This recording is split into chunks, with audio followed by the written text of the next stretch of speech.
I am in with Annee Geldert, who is an instructor way before it was cool. In fact, you said you were involved with all of this before the jogging craze, which is how I got started. Luckily, I was born when I was, because really a lot of the women that we're talking to, if they're in their 70s and 80s, were not raised to be exercisers. It was unladylike, right? Oh, definitely. Women didn't sweat.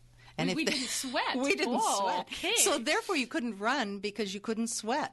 And so, that all changed in the very early 70s, the very late 60s. Yes, but yes. This is the generation we're trying to motivate today, right? Exactly. If they're 80 and 90, this is not part of their normal day routine to exercise. And the term aerobic exercise didn't exist when they were in high school or in school. So they don't have the background to come from that. Well, that's why we're doing this education. And we've talked about the brain healthy part, which is what you incorporate. You had me do hand and nose and feet, and you just would zip through it. And I'm like, I'm going to do the best I can. But it was challenging me to think of something while I moved my body, which is really good.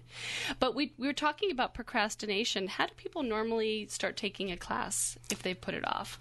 Very often it's because their physician will say, you recommend or say you need to get some exercise. And frequently that's because of diabetes or high blood pressure. Two things that could have been avoided. It could have been avoided, could have been had prevented. Had they been moving their body beforehand, most likely. Okay. And so that's one way. Another way is they will have a friend or a family member who's exercising and they can see the benefits and the change. So they'll say, wow, you look so good. Can I go with you? That type of thing. Well, has anybody ever said to you they felt like not good after leaving your class? I've never quite figured this out, but all of the people, when they leave my class, Kira, they're smiling. Now, I'm not sure if it's because they're glad to get out of there or because they feel better, but I choose to think it's because they feel much better. I just think it always cheers me up. Even if it's like cold out and I go for a walk after dinner, I come back from the fresh air with a better mood somehow. Oh, that's because your brain secretes endorphins when you exercise and move, so you do feel better. And your attitude is much better, your spirit. It's really important to move just for your own attitude. We now know it's true. What about the benefits spiritually? There is just a joy in movement. Our bodies were designed, as human beings, our bodies were designed to move or walk at least 7 miles a day. So if you don't use your body correctly, if you don't do 7 miles a day or even 1 mile, what happens is your body closes down, and that our mind and our body is so connected.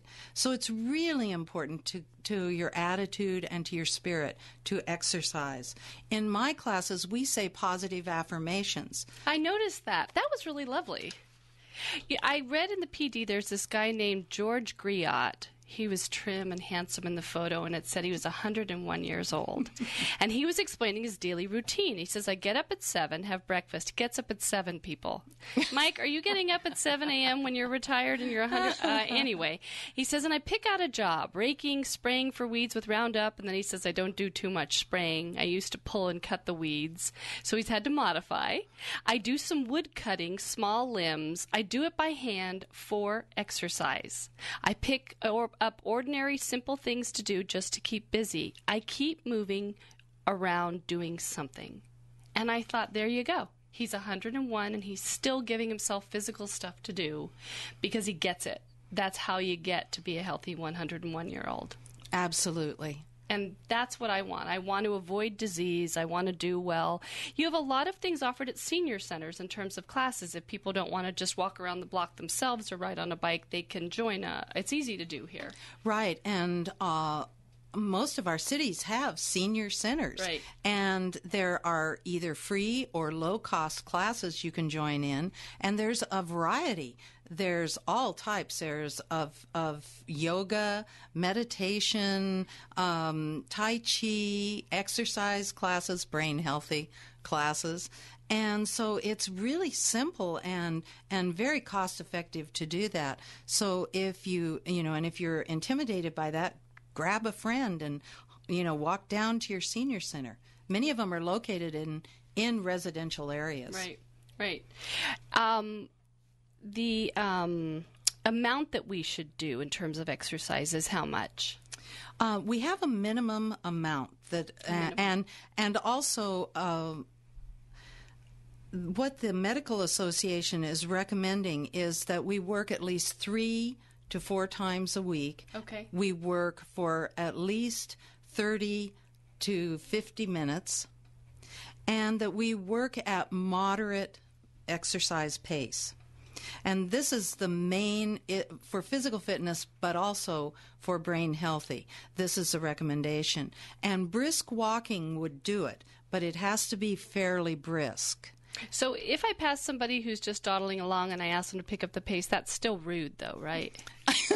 To do. Because that's what I want to say. If you just picked up the pace, this would be so much better for the profusion of oxygen and blood to your brain, lady. Kira, you might want to reconsider that depending upon the size of that person. I see. Yeah, they might pummel me or sick their dog on me, huh? But that's what I think. Just kick it up a notch. Yeah, kick it up a notch. Because that's what's going to help their brain. They gave out a website last week on the show called alwaysactive.org. You know, I don't know about that, but that would be really fun. But people could also Google any of the senior centers. And how do they get a hold of you if they want to find out how to take one of your classes, Annee? They can give me a call, or they can call, and I'll give you that number. Yeah. Or they can speak with the Petaluma Senior Center, and also Sebastopol Senior Center, San Francisco Senior Centers. Rohnert Park. Okay. Is there a website you want to give out?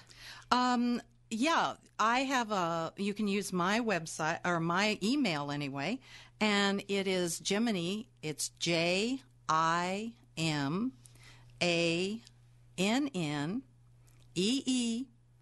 @Comcast.net.